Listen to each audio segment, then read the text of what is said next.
একটা প্যাটার্ন এই রাজ্য সরকারের লক্ষ্য করেছেন। আজকের দিনে দাঁড়িয়ে একটা নোটিফিকেশন আসছে, সেই নোটিফিকেশনটা ম্যানুয়ালি তৈরি করা, মানে অনলাইন সিস্টেমের নয়। মজার বিষয় হলো সেই নোটিফিকেশনটা দেওয়া হচ্ছে 10 দিন আগেকার ডেট দিয়ে। যেমন ডিএ দেওয়া হবে বলে যেদিন উনি ঘোষণা করলেন সেদিন ছিল 15 তারিখ, অথচ নোটিফিকেশন দেওয়া হচ্ছে 13 তারিখ। তাহলে 13 তারিখে সরকার নোটিফিকেশন তৈরি করলেন, অথচ ঘোষণা করা হলো, সেটাকে কোথাও আপলোড করা হলো না, ঘোষণা করা হচ্ছে 15 তারিখে। মানে এই যে পিছিয়ে পিছিয়ে গিয়ে এই কাজগুলো করা, এগুলো আসলে প্রশাসনের ভিতরে যদি অসৎ লোকের বাসা যদি খুব শক্তপোক্ত হয়, তখন এই ধরনের কাজকর্ম বেশি বাড়ে। একটা বিষয় অবাক হচ্ছে কেন জানেন তো, সম্প্রতি নির্বাচন দপ্তর, নির্বাচন কমিশন রাজ্যের মুখ্য সচিব এবং অর্থ সচিবকে চেঞ্জ করেছেন। তার মানে এই যে ঘটনা পরম্পরা চলছে, তার সাথে কি এই নতুন অর্থ সচিব এবং মুখ্য সচিব যারা আছেন তারাও কি এই ট্র্যাডিশনটা কি মেনে নিয়ে চলছেন, নাকি ওই দপ্তরে যারা অফিসার ছিলেন, আরও অন্যান্য আইএএস অফিসাররা, তাদের মুখ্য সচিব এবং অর্থ সচিবের অজ্ঞাতে এই অপকর্মগুলো তারা করছেন? কোনটা? আমার মনে হয় যে সরকারের এই বিষয়গুলোকে ইমিডিয়েটলি সংশোধন করা দরকার। প্রত্যেকটা কাজের মধ্যে স্বচ্ছতা দাবিটা একজন নাগরিক হিসেবে আমার অধিকারের মধ্যে পড়ে, এবং সরকারকে সেটা পূরণ করাটাও সরকারের অধিকারের মধ্যে পড়ে। এগিয়ে বাংলা শুধু বললে হয় না, তার প্রত্যেকটা জায়গাতে সেই এগিয়ে বাংলার মর্যাদা রাখারও চেষ্টা করতে হবে। এরপরে আসি যে সরকারি কর্মচারীদের জন্য আজকে এবং পেনশনারদের জন্য ডিএ দেওয়ার প্রক্রিয়া কথা বলা হয়েছে, একটা এসওপি এসেছে, এবং তারপরে দেখেছি আমরা যে এইচআরএমএস পোর্টালে মানে সেটাকে নিয়ে কাজকর্ম শুরু হয়েছে। এখানে আরেকটা বিষয় লক্ষণীয়, যে যে ক্যালকুলেশন শিট তারা দিয়েছেন তার মধ্যেও কিন্তু ভুলে ভরা। অর্থাৎ আমার আপনার যা বকেয়া, সেই বকেয়ার টাকাটাকে অনেক পরিমাণ কম দেখানোর চেষ্টা বিভিন্ন অঙ্কের কারিকুরিতে করানোর চেষ্টা হয়েছে, এবং ইন্দু মালহোত্রা কমিটিকেও কিন্তু এই মিথ্যা তথ্যই পরিবেশন করা হয়েছে। আপনাদের জানিয়ে রাখি যে একটা সময় প্রচুর বিতর্ক আমাদের কর্মচারীদের মহলেই করেছিলেন, তারা উদ্দেশ্য প্রণোদিতভাবেই করেছিলেন, এই সরকারের তারা সেফটি ভাল্ব বলতে পারেন, যে সংগ্রামী যৌথ মঞ্চ এই মামলাতে পার্টি হতে পারেনি। তাদের মুখে ছাই দিয়ে ইন্দু মালহোত্রা কমিটির নির্দেশ মোতাবেক রাজ্য সরকার এই যে বিজ্ঞপ্তিগুলো বিভিন্ন প্রথম সারির দৈনিকে দিয়েছিলেন, যে আপনাদের পাসবইগুলোকে আপলোড করতে হবে, সেই বিজ্ঞপ্তির কপি কিন্তু আমাদেরকেও মেলের মাধ্যমে পাঠিয়েছেন। এটা প্রমাণ করে যে সংগ্রামী যৌথ মঞ্চ কিন্তু পার্টি ছিল। সেটা তো আমরা জানতাম, কিন্তু প্রচুর আইনজীবী তো ধরুন ঘুরে বেড়ান, মানে আইনজীবী তারা নন, কর্মচারী, কিন্তু আইনটা তারা গোপাল সুব্রমণিয়াম বা হরিশ সালভেদের থেকেও বেশি ভালো বোঝেন। তো যাই হোক, আমি সেসব জায়গাতে যাচ্ছি না। কিন্তু এই নিয়ে গ্রান্ট ইন এড খাতে যারা সব কর্মচারীরা আছেন, মানে আমি নিজেও আছি, আরও শিক্ষক শিক্ষিকারা আছেন, কলেজের প্রফেসররা আছেন, পঞ্চায়েত পৌরসভার কর্মীরা আছেন, আরও বিভিন্ন ডিপার্টমেন্ট আছে, তারা ভাবছেন যে আমরা বোধহয় পেলাম না।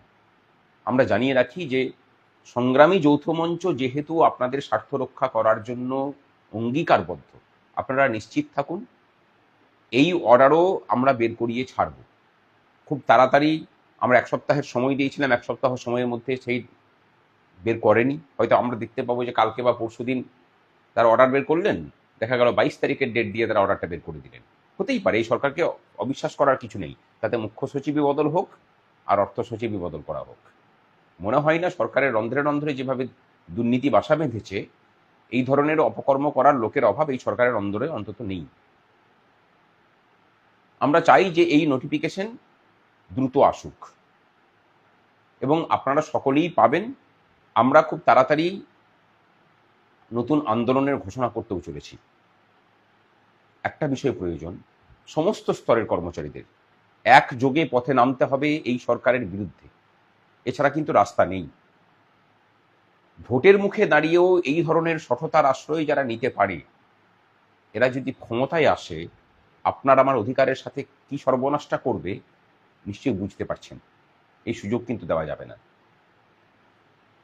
এরপরে ফিরে আসি এই জায়গাতে, যে পরিমাণ বকেয়া ডিএ থাকার আমাদের কথা, তথ্যগতভাবে তাকে কম দেখিয়ে আপনার আমার বকেয়াটাকে অনেকটা কম করে দেখানো হয়েছে। এটাকেও আটকাতে হবে। আমরা ইন্দু মালহোত্রা কমিটির কাছে এই নিয়ে একটা রিপ্রেজেন্টেশন দিতে চলেছি। আমাদের সিনিয়র আইনজীবী গোপাল সুব্রমণিয়ামের জির কথা মতো সেটা তৈরি হচ্ছে। প্রচুর মানুষজন আমাদেরকে ফোন করছেন যে তারা ক্যালকুলেশন করতে পারছেন না, তাদের সরকার যে হিসেবটা দেখাচ্ছে সেই হিসেবটা ঠিক কিনা। আমরা এক্ষেত্রে একটা ঘোষণা রাখছি আপনাদের জন্য যে সংগ্রামী যৌথ মঞ্চের পক্ষ থেকে একটা হেল্প ডেস্ক আমরা করব। সেখানে পেনশনাররা বিশেষ করে আপনাদের পেনশনের পরিমাণটা বলবেন, আমাদের যারা হেল্প ডেস্কে থাকবেন তারা আপনাকে জানিয়ে দেবেন যে আপনার বকেয়ার পরিমাণ কত, আপনি প্রথম কিস্তিতে কত টাকা পাবেন। সেটা যদি না পান তখন আমাদের সাথে যোগাযোগ করবেন, আমরা ব্যবস্থা নেব। আর সরকার এই যে তথ্যের জাগলারি করেছে, দরকার হলে এর জন্যও রাস্তার আন্দোলনে যেমন আমরা নামছি, আইনের জায়গাতেও যাওয়া হবে। এখানে একটা কথা বলে রাখি আপনাদের জ্ঞাতার্থে, তৃণমূল কর্মচারী ফেডারেশনে যারা আছেন তারা নাকি বলছেন যে সরকার নাকি খুব সহৃদয় এবং তারা নাকি সবসময়ই কর্মচারীদের স্বার্থ রক্ষা করার জন্য উদ্গ্রীব হয়ে আছেন।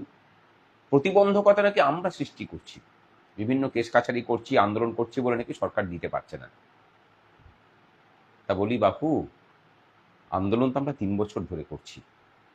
তার আগে আপনাদের মালকিনকে আমাদের বকেয়া ডিএটাকে বকেয়া রাখার কথা কে বলেছিল, কে পরামর্শ দিয়েছিল? বকেয়ার পরিমাণ তো 2008 থেকে 2019 পর্যন্ত। আমরা তো আন্দোলন শুরু করেছি 2023-এ গিয়ে। আপনার মালকিনের সদিচ্ছা কোনোদিন ছিল না যাতে করে আপনার মেরুদণ্ডটা একটু সোজা হয়।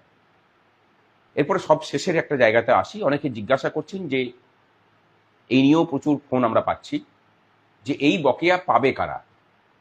একটা কথা বলি, ফোন যদি ডিয়ারনেস অ্যালাউন্স পেয়ে থাকেন, বা আপনি যদি পেনশনার হন, অথবা যদি ফ্যামিলি পেনশনার হন, যারা ডিয়ারনেস রিলিফ পেয়েছেন, তাদের প্রত্যেকেরই কিন্তু 2008 থেকে 2019 পর্যন্ত তারা আপনারা সংশ্লিষ্ট মহার্ঘ ভাতা এবং মহার্ঘ রিলিফ আপনারা কম পেয়েছেন। ভাতা এবং মহার্ঘ রিলিফ কম পেয়েছেন তারা সকলেই পাবেন। এটাকে নিয়ে পৃথক পৃথকভাবে জিজ্ঞাসা করার কোনো প্রয়োজন নেই। আপনাদের হিসেব করতে অসুবিধা হলে আমরা যে হেল্প ডেস্ক বানাচ্ছি, যেখানে সেই হেল্পলাইন নাম্বার দেওয়া হবে, কর্মচারী বিশেষ করে শিক্ষক শিক্ষিকা, পৌরসভা এবং পঞ্চায়েতের কর্মী এবং পেনশনারদের কাছে অনুরোধ, পথে কিন্তু নামতে হবে। আর কর্মচারীদের কাছে অনুরোধ, পোষানোর জন্য সেই ক্ষতিটাও সরকার মেটাচ্ছে 8 থেকে 2016, অর্থাৎ 18 বছর পরে। তাও আবার বলছে যে 2 বছর জন্য তারা টাকাটাকে লক করে রাখবেন। এটা ডিয়ারনেস অ্যালাউন্স দেওয়ার যে স্পিরিট, সেই স্পিরিটটার বিরোধী। আমরা আগামী আন্দোলনে এই রাজ্যের ব্যবসায়ীদের স্বার্থেও, কর্মচারীরা তাদের ডিএটা পেলে সেই টাকাটা তারা মার্কেটেই দেবেন, তাতে কিছুটা হলেও পশ্চিমবঙ্গের বাজারটা অন্তত চাঙ্গা হবে। সকলের জন্য যে লড়াই সংগ্রামী যৌথ মঞ্চ লড়ছে, আপনাদের সকলকে অনুরোধ তার পাশে থাকুন, হাত শক্ত করুন, একটু বেঁধে বেঁধে থাকুন।